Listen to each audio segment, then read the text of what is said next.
Hi అండి, అందరూ ఎలా ఉన్నారు? బాగున్నారా? నేను డిజైన్ చేసిన 5 బ్లౌజెస్ అయితే ఇప్పుడు మీకు చూపిస్తాను అనమాట. 2 డేస్ కష్టపడి అయితే స్టిచ్ చేశాను. ఎక్కువ డిజైన్స్ అయితే పెట్టలేదు, ఎందుకంటే కస్టమర్స్ వద్దన్నారు. అన్నీ ఎల్బో హ్యాండ్సే. దీన్ని విడిగా ఒక బ్లౌజ్ పీస్ వచ్చి 350 ఏమో పడిందంట. రమ్మాలో తీసుకొచ్చారు. దానికే వర్క్ వచ్చింది కాబట్టి మనం యాస్టీస్గా ఏం స్టిచ్ చేసే పని లేదు. వర్క్ని బట్టి మనం చూసుకొని కట్ చేసి స్టిచ్ చేసేసుకోవడమేనమాట.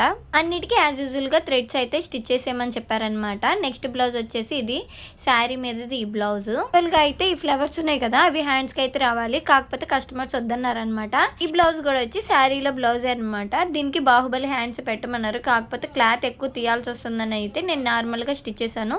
2 వరుసల లేస్ అయితే వేసాను అనమాట. కూడా శారీలో వచ్చిన బ్లౌజ్ అని అనమాట. వాళ్ళు ఇప్పుడు డిజైన్ ఎలాగిస్తున్నారో ఏమో అసలు అర్థమే కావట్లేదు. ఏంటంటే బ్లౌజ్ కి బ్యాక్ సైడ్ తీస్తుంటే హ్యాండ్స్ కి సరిగ్గా రావట్లేదు అనమాట. వచ్చి చిన్న ఫ్లవర్ వచ్చారు, అందుకని శారీలో కొద్దిగా క్లాత్ తీసి అడ్జస్ట్ చేసి స్టిచ్ చేశాను అనమాట. ఫ్రంట్ కి అయితే అసలు ఏ డిజైన్ ఇవ్వలేదు. లాస్ట్ అండ్ ఫైనల్ దీనికైతే ఓన్లీ కట్ వర్కే పెట్టాను, ఏం డిజైన్ అయితే పెట్టలేదు.